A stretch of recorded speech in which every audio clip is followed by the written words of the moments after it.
ma arvan, et nüüd ongi hea hetk sisse juhatada tänane peaesineja, meie keynote Jörgen Hedman, kes räägib meile rannarootslaste ajaloost.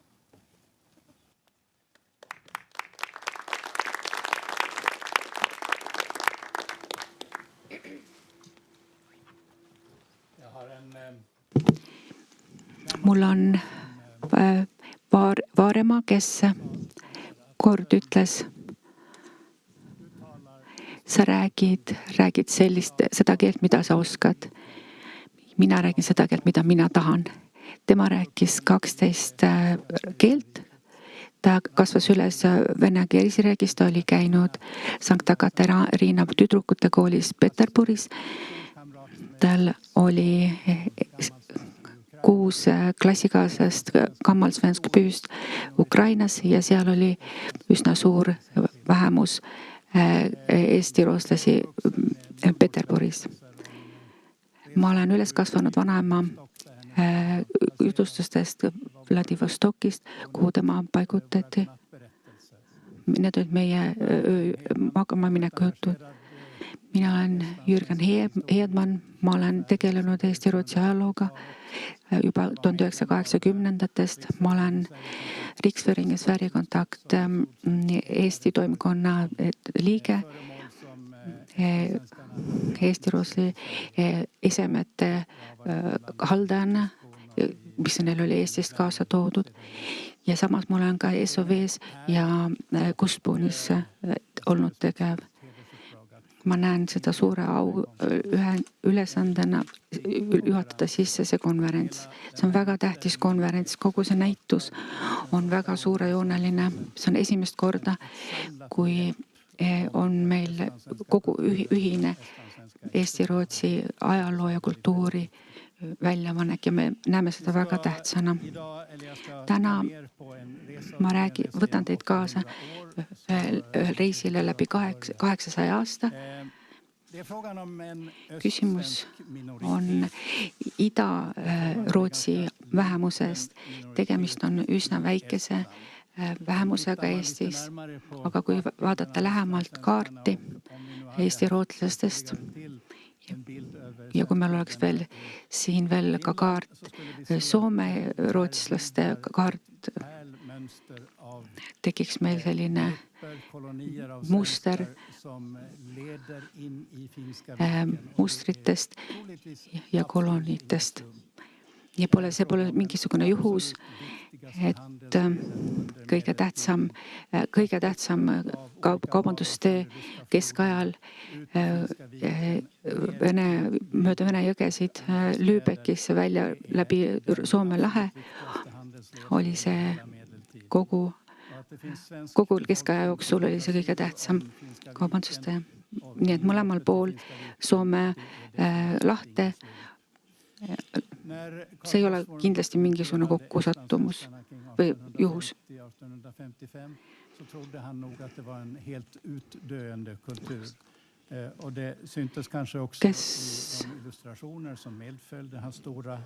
Kui Russuru kirjutas oma raamatu 1850-ndatel, siis ta sai sellest aru, et need kõige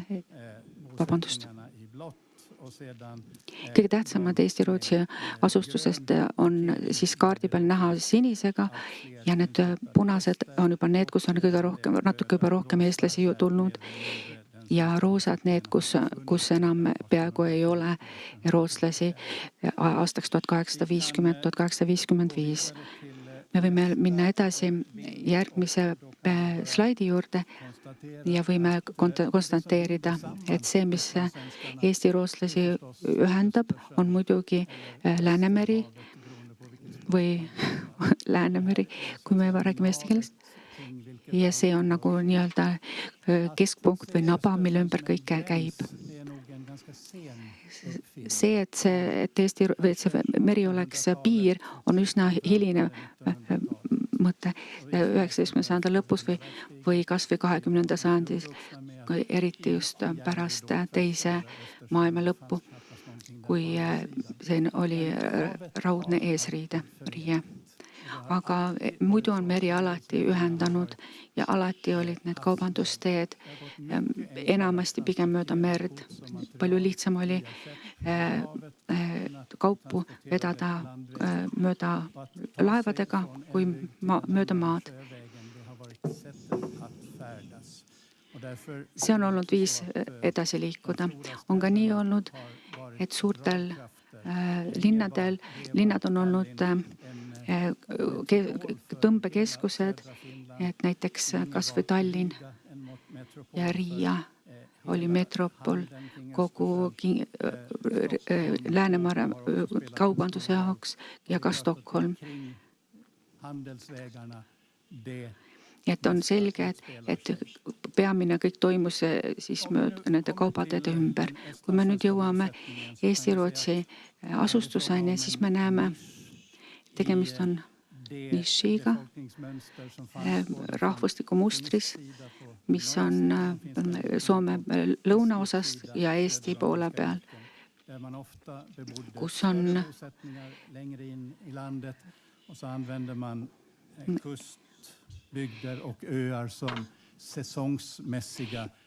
põhiliselt alguses elati rohkem maismaale ja neid rannikuäärseid kasutati pigem kalastamas käies ja niimoodi, et see oli hooajaline esialgu.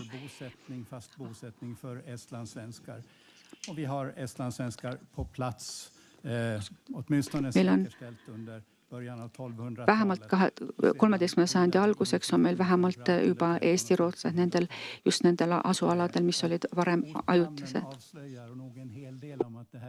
Ja kohanimed paljastavad päris palju ka sellest, et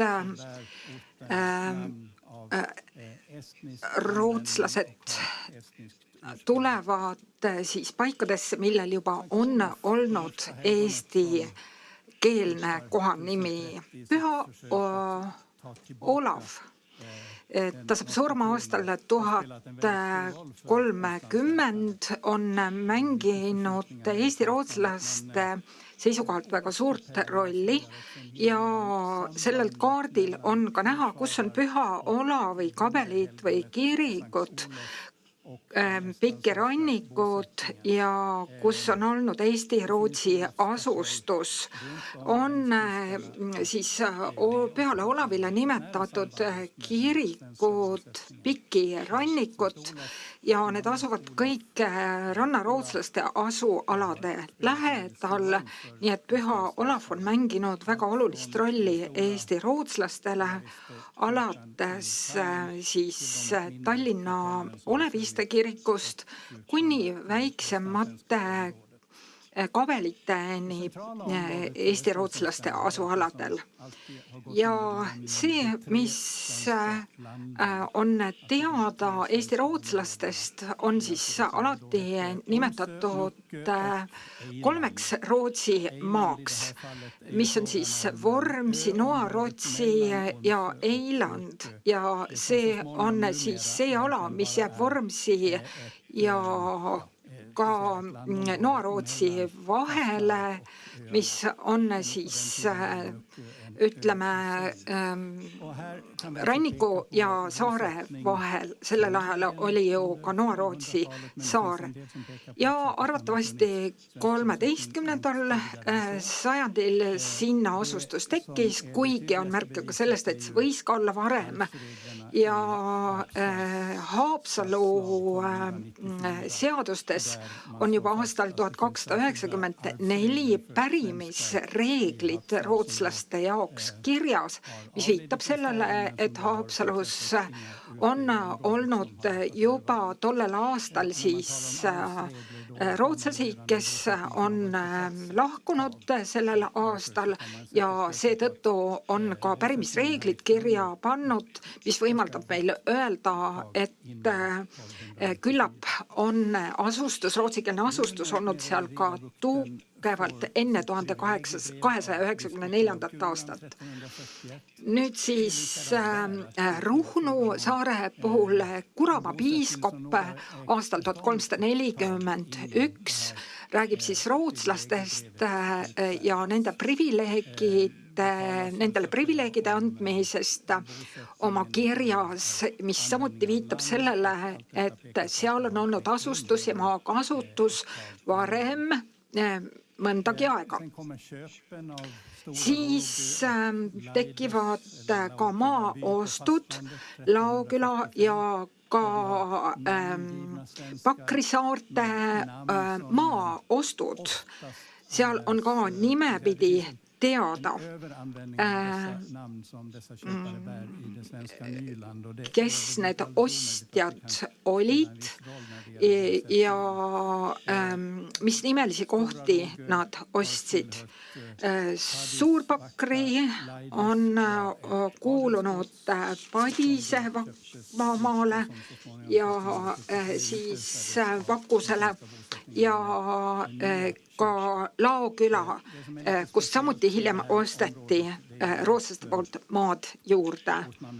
Ja Laidesi kohanimi Laoküla viitab sellele, et on ka siis Laidesi ehk Laoküla poolt ka kasutatud väikese Pakri maid ja võimalik, et osteti ära ka see piirkond.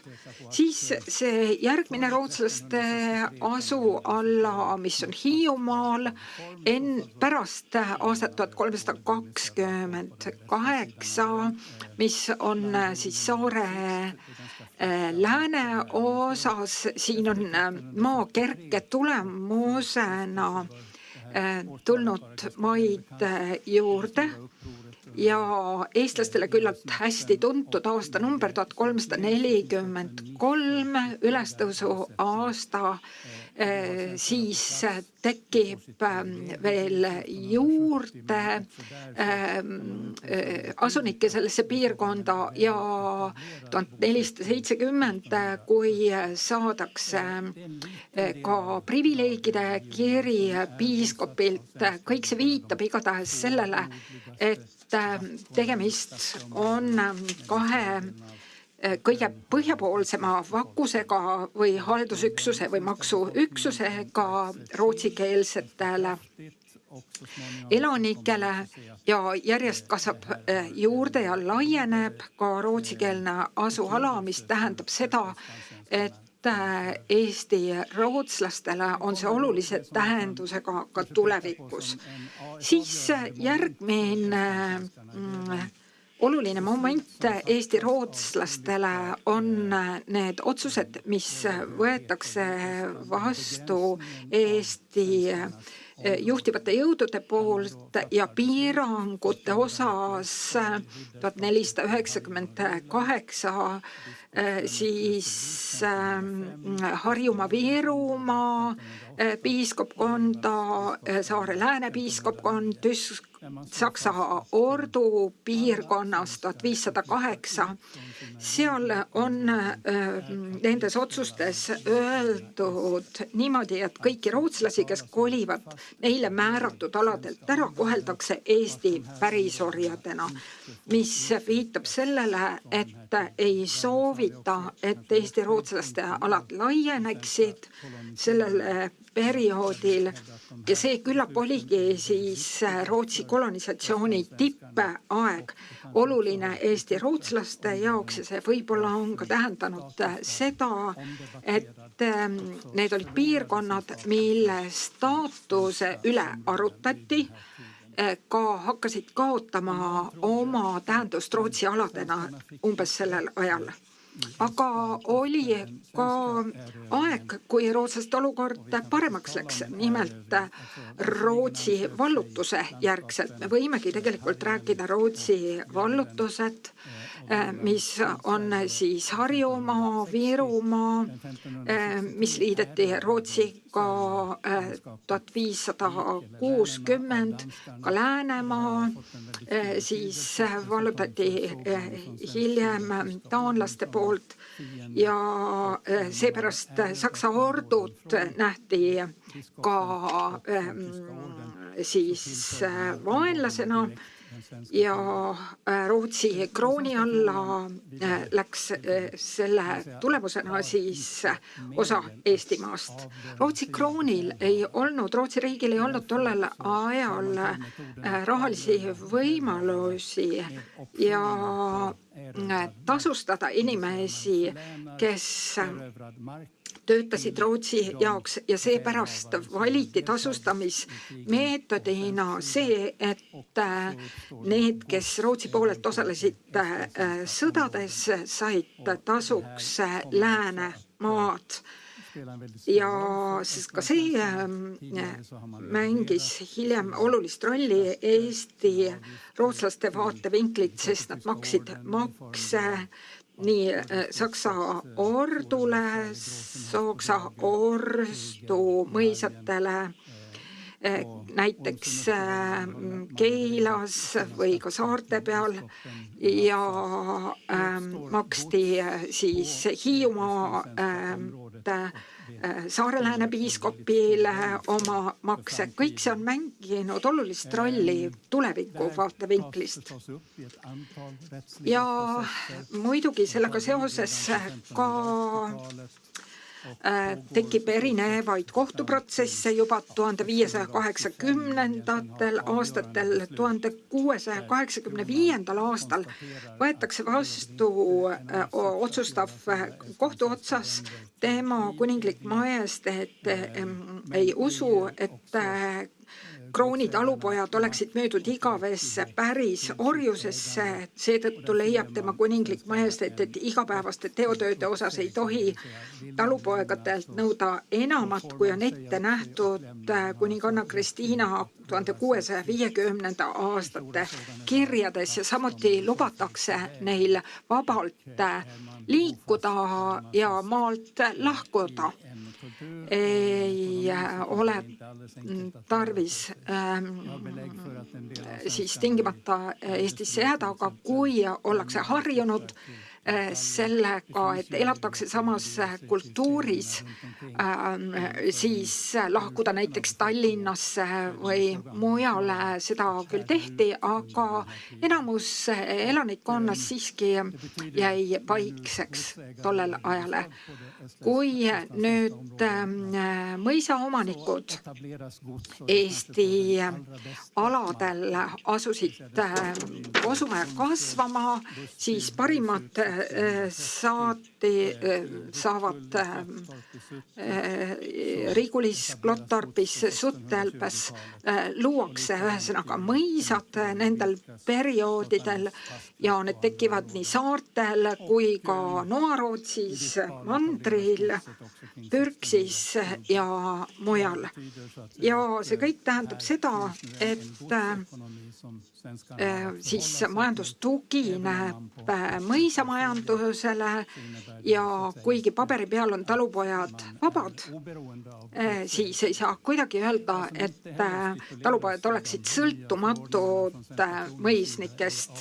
Ja Rootsi riigi seisukoha pealt seatakse sisse ka uusi makse ja järk-järgult hakatakse siis sisse viima kohustusi mõisaomanike poolt, mis tähendab, et tingimused on järjest keerulisemad ja siis, kui läheb üle võim Rootsi valdusest Vene valdusesse aastal 1710, siis tegelikult väga suuri muutusi ei toime.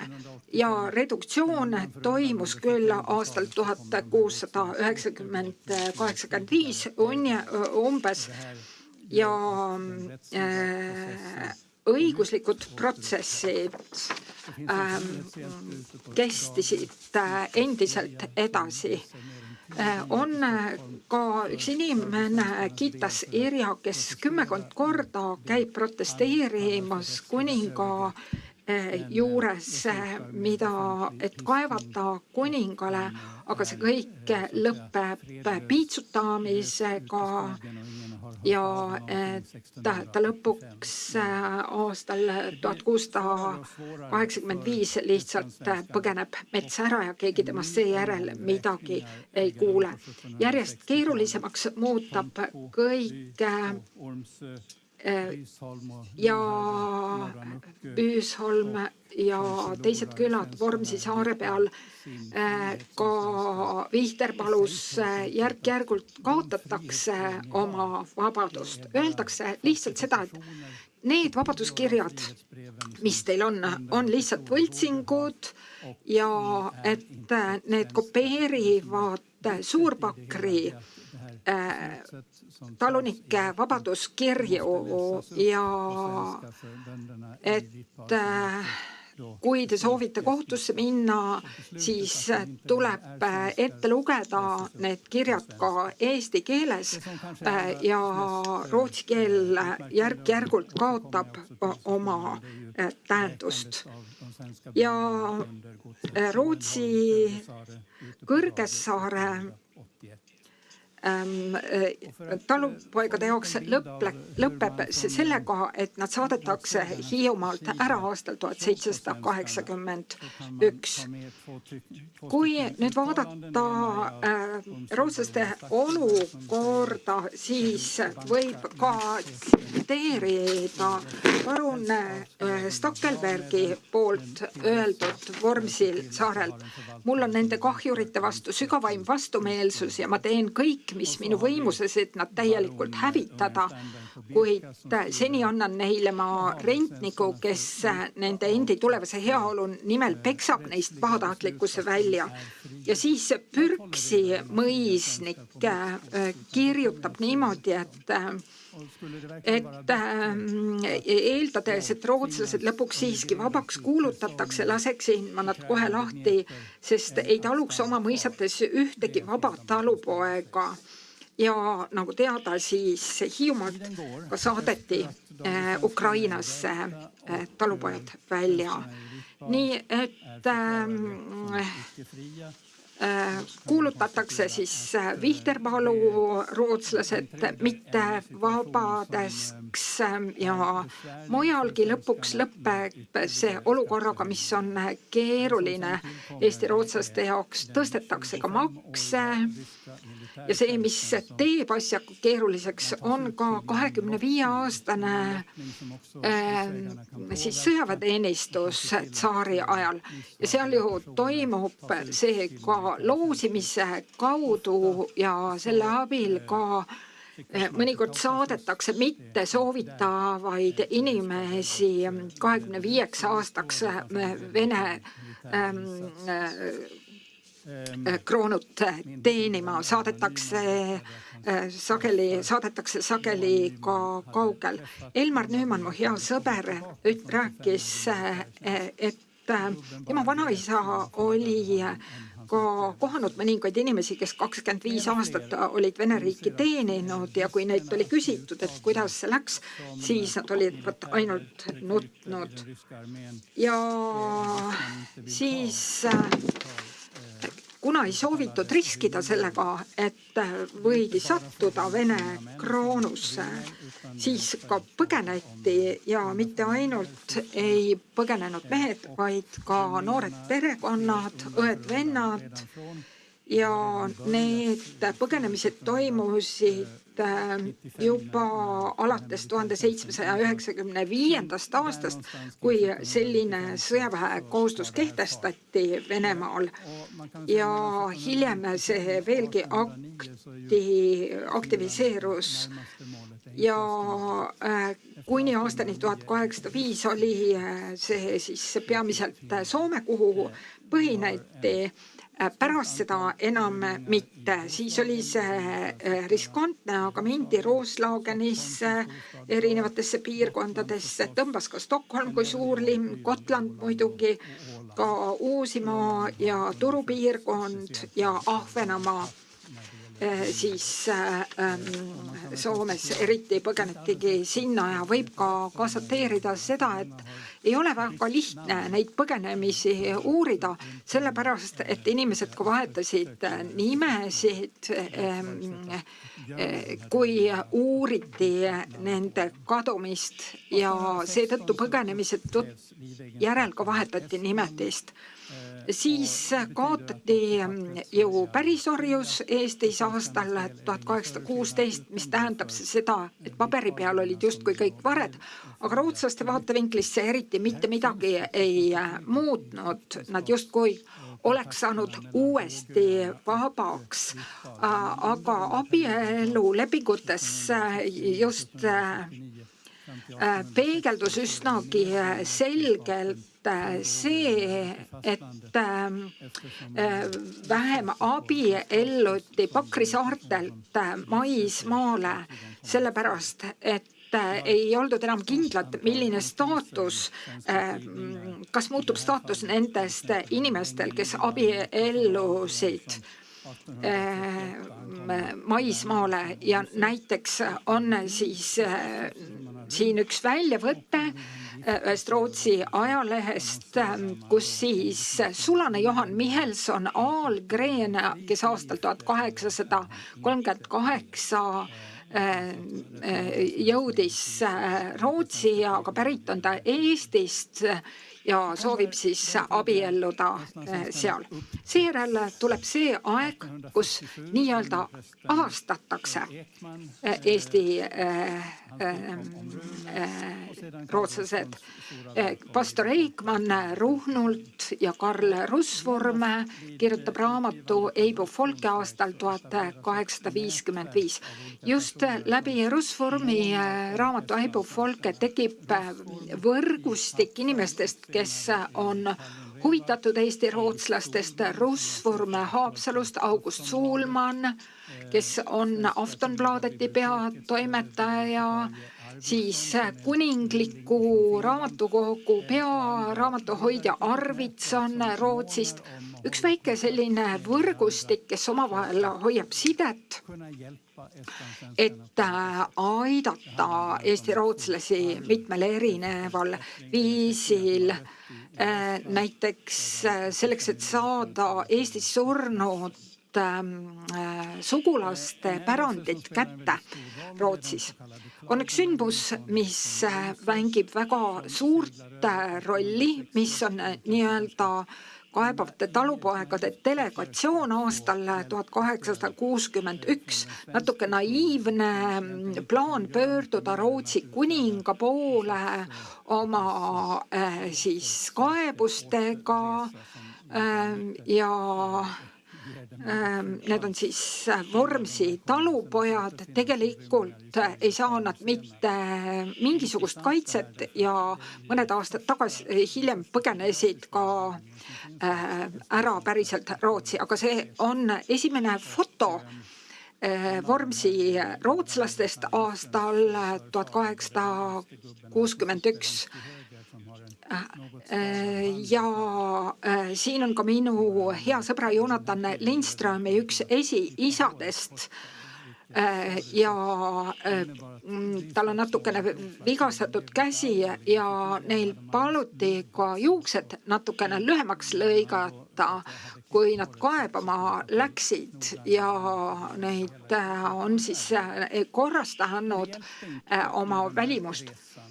Aga paraku see reis tõesti ei aidanud ja nad siis selleks ajaks oli tekkinud ka uus võrgustik inimestest, kes Eesti rootslasi soovisid abistada. 1870 tekkis ka rahvusliku ärkamise liikumine Eesti rootslaste hulgas ja ennekõike puudutas see just haridust. Saadeti Rootsist missionäre Österbrum Vormsile, Tureen Noa-Rootsi, Falk Pakri saartele ja Bergsteen Naissaarele. Ja see oli üks viis, kuidas omavahel rootsikeelne maailm Eestis kokku siduda ja samas kindlasti aitas see ka kultuuriliselt Eesti-Rootsi kultuuri edendada. Österblom, mis just oma äratusliikumisega, mis hoogu kogus, Tureen siis kooli loomisega, Rootsi õpetajate seminari loomisega.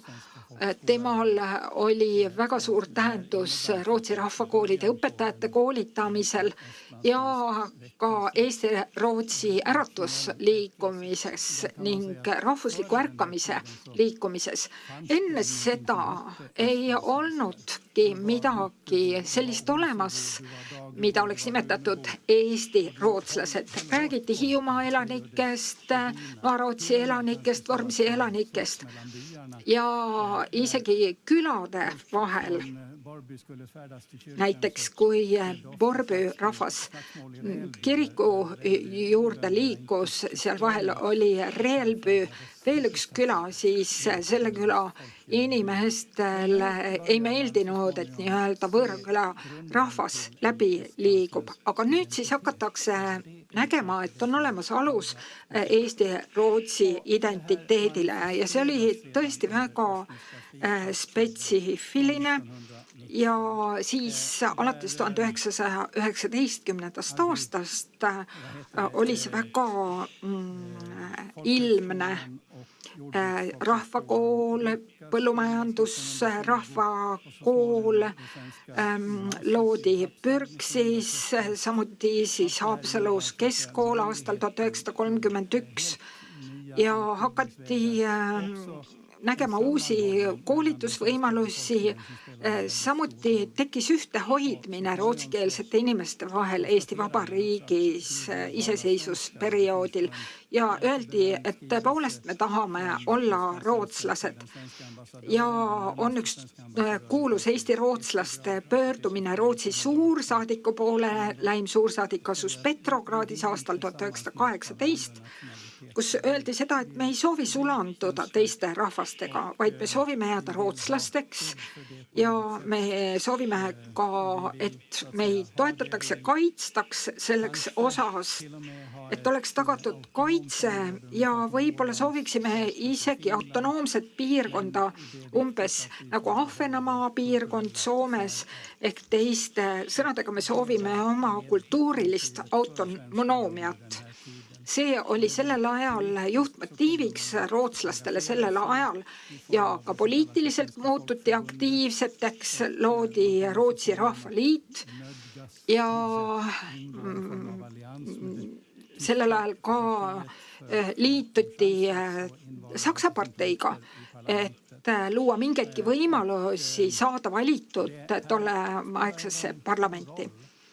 Ja see kõik mängis olulist rolli. Aastal 1919 oli 100 esindajat koos Haapsalu linnas, et siis läbi viia Rootsi Rahvaliidu esimene kongress Eestis. Ja see oli kõik teekond siis Eesti rootslaste kokkuhoidmise tagamiseks. Ja mul kahjuks pole väga palju enam aega jäänud, siis tekkisid ohuajad. 1939 tähendas ju suuri poliitilisi muutusi poliitilisel tasandil ja seda ei olnud võimalust mitte kellelgi mõjutada. Suurriigid jagasid omavahel Euroopa ära ja see kõik mõjutas ka Eestit ja rannikualadel asuvat rannarootslaste, Eesti rootslaste asualasid veel eriti. Venelased nõuavad baaside loomise võimalust Eestisse ja see kõik mõjutab siis Naissaart, Osmussaart, Pakrisaari ja seetõttu otsustati rootslased ära kolida ja 1939. aastal juba väikselt Pakrilt said rootslased õiguse ära kolida saada ümber kolitud Rootsi. Aastal 1940 oli ilmne, et tegemist oli situatsiooniga, kus on vaja muutusi ja muutused tähendasid seda, et kas alluda Nõukogude võimule või siis kolida ära Rootsi. Kõiki neid küsimusi arutati väga põhjalikult ja paraku ei jõua sellest praeguse konverentsi ajal pikemalt rääkida. Siis Saksa okupatsioon tähendas seda, et Nõukogude massideportatsioonid, mis toimusid 1941. aasta juunikuus, nad ju nii-öelda kordusid veel 1949. aastal ja Eestil ei õnnestu saavutada sellist vabadust, nagu paljud oleksid lootnud. Ei saa Eestist Saksa Ostlandi ja mida negatiivsemaks olukord muutub, seda rohkem tähendas see ka seda, et on olemas risk, et nüüd hakatakse Eesti-Rootsi mehi võtma ka Saksa armeesse ja seetõttu hakati ka sügisel 44 juba või 43 ennekõike Rootsi ära põgenema, siis kui rinne langes kokku 1944. aastal, siis toimus pärast seda veel ka viimase organiseeritud põgenemine ja siis seejärel langes ka kuulus siis raudne eesriie. Ja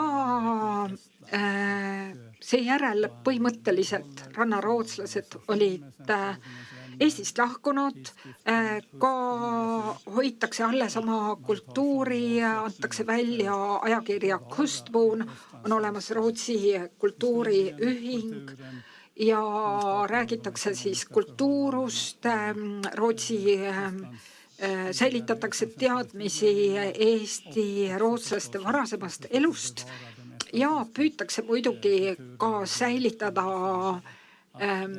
Eesti-Rootsi kultuuri, dialekte. Kõik see oli siis eesmärgiks ja võib öelda, et aastatel 1944 kuni 1949 integreerusid Eesti-rootslased Rootsi ühiskonda väga kiiresti, sest mõlemad olid ju rootsikeelsed. Ja et teha vahet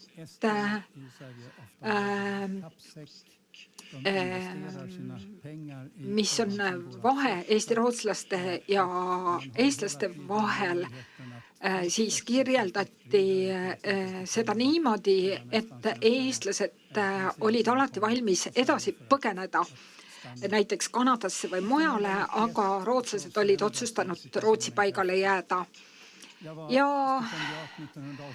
siis muutus olukord väga märkimisväärselt 80ndate lõpus. Ma ise olin ka stipendiaat ja olin Tartus 80ndate lõpus ja kui ma hakkasin mõistma, et midagi on muutumas, kui ma teaduste akadeemias raamatukogus WC-sse läksin, siis sain aru, et WC-paberina kasutati Pravda ajalehte. Seda varem ei oleks saanud mingil juhul juhtuda. Ja Gorbatšovi siis perioodi alguses oli seega ilmne, et midagi juhtuma hakkas ja ühiskond hakkas avanema viisil, mida oleks olnud raske varem uskudagi.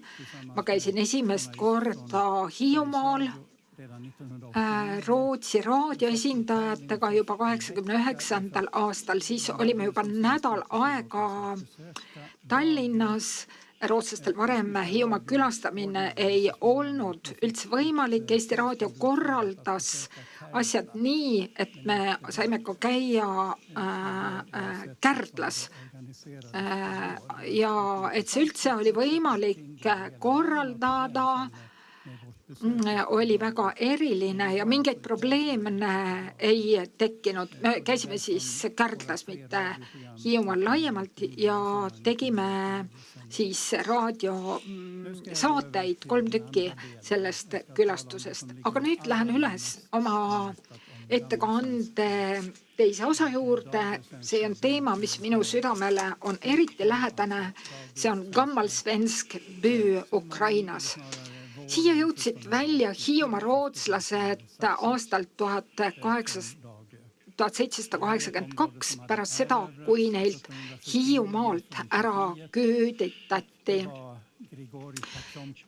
See oli Grigori Potjomkin, kes oli peakuberner ja Potjomkini külad ja külade asustamise plaanid tähendas ju seda, et asustada inimesi piirkondadesse, kus eriti rahvast ei olnud ja gammalsvensk by asub Dnepri lähedal 100 kilomeetrit Musta mere rannikust, 100 kilomeetrit Hersoni linnist ja kõrgemal pildil on näha ka Kahovka tamm ehk gammalsvensk by asub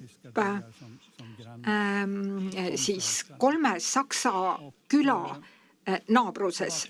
Siia siis asustati Hiiumaa rootslased ja need olid siis 967 inimest, kes lahkusid Hiiumaalt 20. augustil 1781 ja siis maikuus 1782 jõusid nad kohale, paljud nendest ka hukkusid teekonnal ja ainult 135 inimest on paarkümmend aastat hiljem siis alles nendes külades. Väga suur probleem oli uute perekondade moodustamine. Nad on alati olnud väga hoolikad geneetika osas.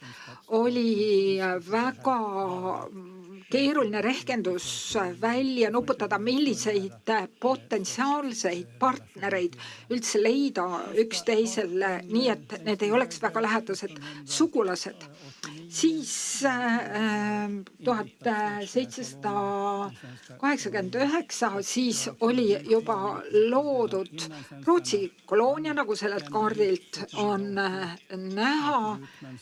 Siin siis mõõdeti nendele välja nende krundid ja kõik pidi olema jutu järgi justkui valmis, ette valmistatud nende pärale jõudmise ajaks, aga kui nad kohale jõudsid, siis tegelikult mitte midagi tegelikult ei olnud. Ja rootslased ütlesid, et meid on põhjalikult siis petetud ja tegelikult anti 3/4 rootslastele mõeldud maadest Saksa kolonisaatoritele ja maadest siis, mis olid neile mõeldud, tegelikult asustati siis sakslastega ja paberi peal oli see justkui rootslaste poolt asustatud maa, kuigi tegelikkuses oli siis 3/4 ikkagi Saksa talupoikade asuala ja ei saanud nad 76 hektarit maad, nii nagu lubati igale talule. Aga siis erinevatel põhjustel aastal 1929 otsustati emigreeruda Rootsi. Saadi luba Nõukogude Liidult, kuigi nemad ise olid ju Ukrainas ja samuti saadi ka sissesõitmise luba Rootsi, nii et üle 800 inimese siis laevaga suunduti Rootsi Punane Rist korraldas seda transporti Dnepri jõge ja Musta mere pidi Rumeeniasse ja sealt rongidega läbi Euroopa, kus nad jõudsid välja siis Trelleborgi aastal 1929. Kõik see muidugi nii lihtsalt ja ladusalt ei läinud. Wall Streeti krahhi järel mõjutas see ka rannarootslasi ja toimus ülereegiline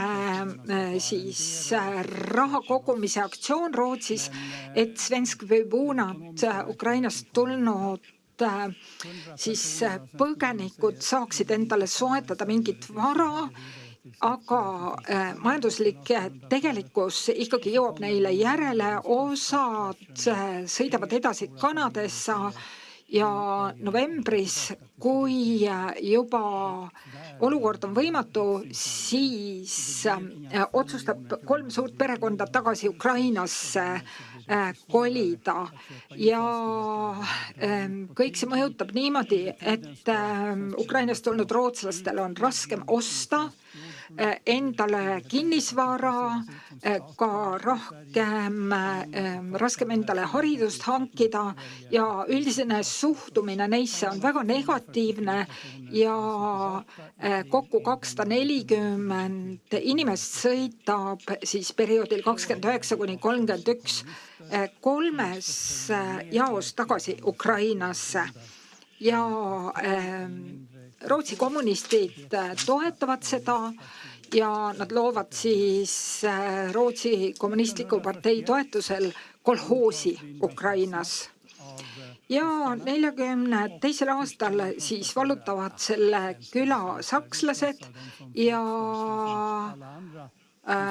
sakslased otsustavad, et mis rootslased, las nad olla nagu teisedki, Volksdeutsche, ja samas ka dokumenteeritakse Saksa ja Rootsi asustus selles külas. On üsna detailne kaart loodud, kus on küla kaart ja ka tühjad ruudud. Need on siis kas rootslaste või sakslaste talud ja ka ukrainlased ja üks juudi perekond elab samuti selles külas. Ja tundub, et tal on olnud ka aega kaardi koostajal, et ta on illustreerinud oma kaarti ka selliselt, et siin on näha, et on üks kaluripaat, idülliline joonistis, aga ilmneb ka väga selgelt see, et on rassi ja Saksa elanikkonna poliitika näha sellel kaardil. Siis sõjaperioodil aastatel 41–43 viiakse suur osa Ukraina rootslastest erinevatesse töölaagritesse ja kui ma esimest korda käisin Gammalsvenskbys 1 Ukrainas, siis oli nimekiri rootslastest, kes olid kolhoosi loonud selles piirkonnas ja koostöös siis ortodoksi kogudusega oli üles ehitatud ka ortodoksi kirik, selline hübriidkirik, kus oli keskel ortodoksi torn ja ka luteri torn. Samuti avatud ka Rootsi asukatele siis mälestusmärk ja aastaarvuga siis kui see rootslaste asualu seal tekkis ka siis mälestustahvel Stalini ajal hukkunud rootslastele Gammalsvenskby külas. Ja praeguse perioodi sündmustest oktoobris 2022 märtsikuus siis tullakse, Vene armee liigub lõuna poolt, Krimmi poolt, oktoobris 22 jõuab Jammal-Svensk Büüsse ja kogutakse elanikud kokku ja öeldakse nii, et nende juhataja ütleb, et minul endal on teismelised tütred ja hoiatab, et selle küla tüdrukud oleksid mittemärgatavad riides ja püütakse nagu olukorda hoida seal enam-vähem siis rahulikuna. Ja Jammal-Svensk Büüs siis kohe võeti ka tarvitusele sellised abinõud, et koolidirektor lasti lahti, võeti koolis kasutusele ka uued ajalooõpikud, kus Stalinil oli siis uus taastatud positiivne roll selle piirkonna ajaloos ja see piirkond jäi Vene okupatsiooni alla. Ja nüüdsel ajal see enam ei ole mingi salatus, et me ka oma Rootsi ühingus Jammal-Svensk Buna poolt annetasime sinna satelliittelefoni ja saime natuke aidata ka inimestel põgeneda lääne poole. Umbes 100 inimest sellest külast jõudis välja Rootsi okupatsiooni ajal. Praegusel hetkel on see küla täielikult puruks pommitatud, ka kalmistutest ei ole mitte midagi enam alles. 2400 elanikust selles külas on 2 inimest, nii palju kui me teame, veel elus ja alles. Nemad ei luba ennast evakueerida, neil on kas psüühilised probleemid või alkoholiprobleemid ja üks viimastest inimestest selles külas ütles, et minu võimalus saada kaineks, ma ei saa siin alkoholi kätte, see on minu võimalus kaineks saada siin elus, nii et loodame, et ta oma soov ja plaan ellu läks. Ja tuleb nimetada ka 2023. aasta juunikuus sündmust, kui Kahovka tamm õhku lasti. See küla asub ülalpool tammi, nii et otseselt üleujutuste alla ei satutud, aga siis Hersoni linna puhul 80 meetrit kõrge siis veemass suundus linna poole ja see jõgi justkui et kadus aastal 2022 on näha, milline see jõgi välja nägi ja milline see veevoog siis aasta hiljem, aastal 2023 paistis. Ja siin on näha seda, et millised piirkonnad on üle ujutatud, Dnepri vasakkaldal on praegu olukord selline, et seal ei ole võimalik praegu venelastel olukorda üle võtta. Ja mis puudutab etnilisi elanikke sellest piirkonnast, osad proovisid Novoraiskisse ümber kolida, need 2 inimest, kes on kahekesi märgitud ära parempoolsel kaardil. Ja suurem osa on siiski kolinud Krivoje Rihi, Krivoje Rokki. See on suurem linn, suurem tööstuskeskus, kus praegu elabki suur enamus Jammal-Svensk Büüst pärit põgenikke. Aga lootus on, et kunagi õnnestub tagasi kolida ja seda soovivad ka Svensk Büüst põgenenud inimesed ja meie oma ühingu poolt proovime ka neid abistada, et esialgu võib-olla tekiks selline mobiilne küla, kus ei oleks tarvis maksta üüri, aga et ikkagi valmistada ette võimalikku tagasikolimist, aga see on tohutu töö, tuleb vee ja elektri